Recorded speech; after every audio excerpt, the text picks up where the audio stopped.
나는 전능하신 아버지 하나님 천지의 창조주를 믿습니다.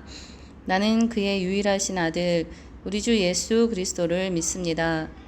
그는 성령으로 잉태되어 동정녀 마리아에게서 나시고 본디오 빌라도에게 고난을 받아 십자가에 못 박혀 죽으시고 장사된 지 사흘 만에 죽은 자 가운데서 다시 살아나셨으며 하늘에 오르시어 전능하신 아버지 하나님 우편에 앉아 계시다가 거기로부터 살아있는 자와 죽은 자를 심판하러 오십니다.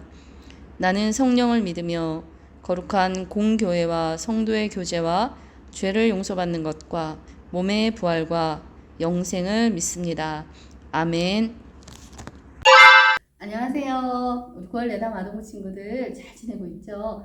전사님이 지금 4주, 5주, 6주 걸쳐서 지금 예수님 이야기를 하고 있습니다. 예수님 탄생, 어린 시절, 또 30살에 세례받으신 이야기, 또 마귀에게 시험당하신 이야기, 그리고 사역을 시작하시기 전에 제자들을 부르신 이야기까지 했습니다. 네. 왜 이렇게 길게 할까요? 예수님이 하신 일, 사역에 대해서 하기 위해서 이렇게 오랫동안 예수님 이야기를 했습니다. 너무너무 중요하기 때문입니다. 오늘은 예수님의 공식적으로 첫 사역, 첫 기적 이야기를 하려고 합니다. 오늘 제목은 물이 포도주가 되었네입니다. 물이 포도주가 되었네. 그리고 우리 요절 말씀은 요한복음 2장 11절 말씀이에요. 우리 친구들 같이 읽도록 하겠습니다. 예수께서 이 첫 표적을 갈릴리 가나에서 행하여 그의 영광을 나타내시며 제자들이 그를 믿으니라. 아멘. 예수님이 참 많은 기적을 행하셨죠. 그렇죠? 참 많은 기적을 행하셨는데 기적은 정말 놀라운 일이죠. 놀라운 일. 그런데 지금 표적이라고 지금 표현하고 있습니다. 표적. 이 표적이라는 것은 그것을 통하여서 무언가 나타내는 거예요. 사인이에요. 사인. 그런데 오늘 요절 말씀을 잘 보면 이 표적을 통하여서 그의 영광을 나타낸대요. 그의 영광. 그의 영광을 나타낸다는 것은, 영광을 나타내는 것은 뭐냐면 그것을 통하여서 하나님을 나타내는 거예요. 하나님이 드러나는 거예요. 그 표적을 통해서, 그 기적을 통해서 하나님이 드러나는 거예요. 그리고 마지막 제자들이 그를 믿으니라. 이 기적을 통해서 그것을 통하여서 제자들이 예수님을 더 확실하게 믿게 되었다는 거예요. 그러면 예수님이 첫 공식 사역 그 현장은 어디였을까? 너무 궁금합니다. 바로 이곳은 이스라엘 지도예요. 갈릴리 가나라는 곳이에요. 아주 시골 마을입니다. 가나 보이시죠? 여러분, 지지난주에 전사님이 제자들을 부르신 예수님 할 때 5제자 부른 이야기 중에서 5번째 제자 나다니엘 기억하나요? 네, 나다니엘의 고향입니다. 그런데 이 가나에서 잔치가 벌어지고요. 혼인잔치가. 당시의 혼인잔치는 우리는 예식장 가면 뭐 1시간이면 끝나죠. 그리고 밥 먹고 오죠. 그런데 당시에는 정말 마을잔치였어요. 그래서 1주일, 2주일 걸쳐서 동네 잔치를 하는 거예요. 그러니까 이 잔치는 뭐가 필요할까요? 네, 음식이 필요하죠. 음식. 그리고 포도주가 꼭 필요했습니다. 포도주는 그 잔치의 흥을 돋우기도 하고 또 물 대신 먹는 음료였기 때문에 떨어지면 안 됐어요. 그리고 이 포도주 맛이 좋은 것이 아주 그 잔치를 아주 즐겁게 해주는 그렇습니다. 근데 이곳에서 이제 잔치가 벌어졌다는 거예요. 그런데 오늘 말씀에 보면 예수님도 초대받았다는 거예요. 그 제자들도. 그래서 예수님하고 그 5제자들이 이 가나에 갑니다. 혼인잔치에 갑니다. 그런데 보니까 그 잔치에 예수님의 어머니 마리아도 있는 거예요.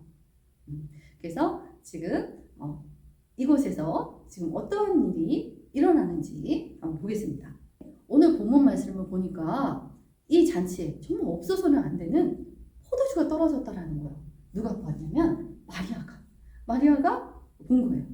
큰일 났죠. 포도주가 떨어졌습니다. 지금이야 하인들 시켜서 마트에 가서 포도주 사오라 그러면 되죠. 그런데 당시에는 집집마다 다 포도주를 만들어 먹었습니다. 한꺼번에 그렇게 많은 포도주를 구할 수가 없죠.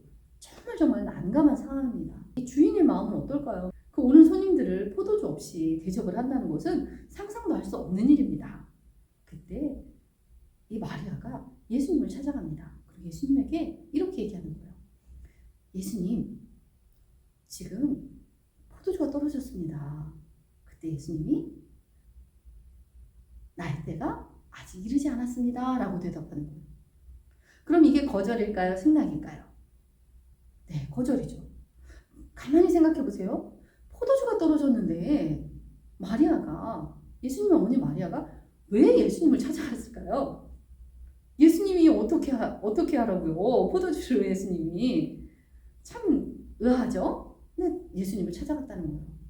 그런데 예수님이 지금 거절하는 거예요. 나의 때가 아직 이르지 않았습니다. 분명히 거절로 들립니다. 그런데 마리아가 어떻게 하냐면 하인에게 찾아갑니다. 하인에게 찾아가서 이렇게 얘기합니다. 예수가 너희에게 무엇을 시키든지 너희들은 순종해라. 시키는 대로 해라. 라고 이렇게 얘기하는 거예요. 그런데 정말 아니나 다를까 우리 예수님이 하인들에게 찾아갑니다. 그 하인들에게 찾아가서 정결 예식에 쓰이는 돌 항아리를 가져와라 그래요. 6개를 하인들이 가져왔습니다. 돌 항아리 6개를 가져왔는데 그곳에 물을 채우라는 거예요. 예수님이. 그리고 아구까지 채우라는 거예요. 아구까지. 예수님이 그렇게 말씀하셨을 때 하인들이 무슨 생각을 했을까요?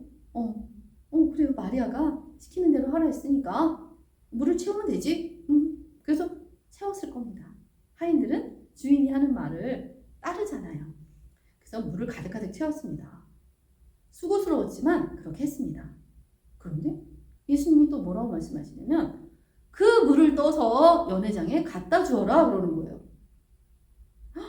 생각해 보세요. 물을 가득 채우는 건 그냥 수고만 하면 됩니다. 하지만 연회장에 그 물을 갖다 주면 어떤 일이 벌어질까요? 포도주를 가져오라는 사람들한테 그 물을 그냥 갖다 주면 어떻게 될까요? 네. 사람들이 뭐 화를 내겠죠. 지금 뭐 하는 거냐고. 포도주 가져오라고. 왜 물을 가져오냐고. 막 하인들에게 불호령을 내릴 겁니다. 그쵸? 근데 이 하인들이 어떻게 합니까? 하인들이 예수님이 말씀하신 대로 정말 그 물을 떠서 연회장에 가지고 가는 거예요. 그런데 계속 물이에요. 그쵸? 물이었을 거예요. 그 연회장에 갖다 주었습니다. 그런데 그 손님들이 포도주 잔에 그 물을 따르는 거예요. 하인들이 얼마나 놀랐을까요? 얼마나 조마조마했을까요? 그런데 정말 그 물이 포도주로 변한 겁니다. 그래서 손님들이 포도주를 먹는 거예요. 와, 이렇게 맛있는 포도주를 다른 집들은 맛있는 포도주는 처음에 내놓고 좀 맛이 없는 포도주는 나중에 내놓는데 이 집은 맛있는 포도주를 나중에 내놓네? 하면서 너무너무 좋아하는 거예요. 하인들은 정말 깜짝 놀랐을 겁니다.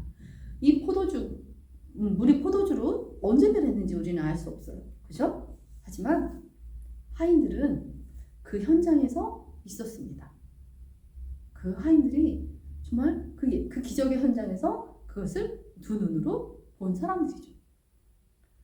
정말 전도사님은 이 하인들의 이러한 순종을 통해서 그 기적의 현장에 있었다는 것, 그 기적의 현장을 몸소 체험했다는 것은 너무너무 중요하다는 생각이 들어요. 보세요. 지금 이런 기적의 체험들이 이 시대만 있는 게 아닙니다. 지금 우리가 살아가고 있는 이런 삶 가운데서도 놀라운 일들은 참 많이 일어납니다. 그런데 지금 이 놀라운 일을 누가 보았죠? 네, 그 연회장에 있는 사람들은 보았을 겁니다. 그런데 가장 가까이서 그 기적을 체험한 사람들은 누굴까요? 바로 예수님 옆에서 예수님의 말씀을 순종한 사람들입니다.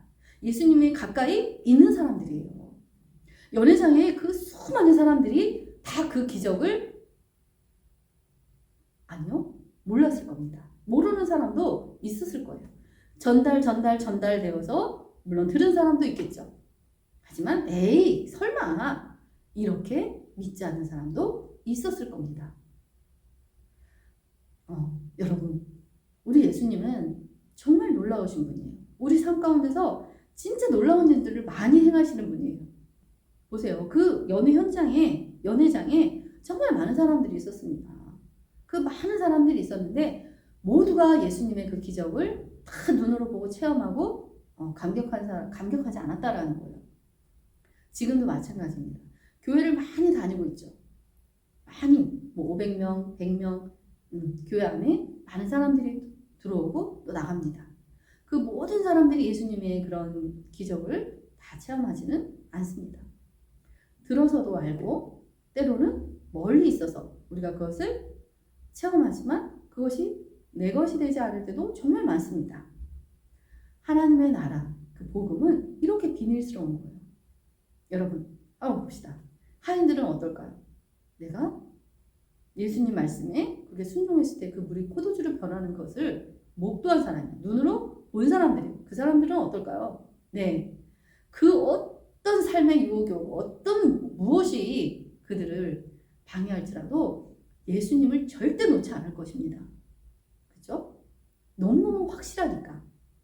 내가 분명히 눈으로 보았으니까. 이 하인들이 정말 너무너무 은혜 받은 자들입니다.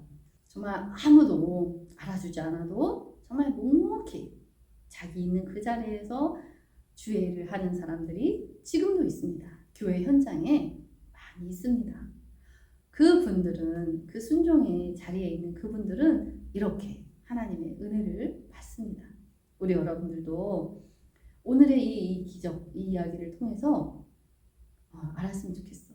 우리가 무슨 일이 생기더라도, 어떤 일이 생기더라도 예수님에게 가서 물어봐야지. 예수님께 기도해야지. 예수님께 이야기해야지. 이렇게 여러분들이 생각했으면 좋겠고, 두 번째,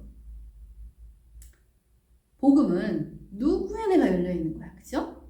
누구의 내가 있는 거야. 하지만 그 복음을 취하는 사람들은 다가 아니라는 거죠. 복음은 밭의 감추인 보화 같다고 했죠.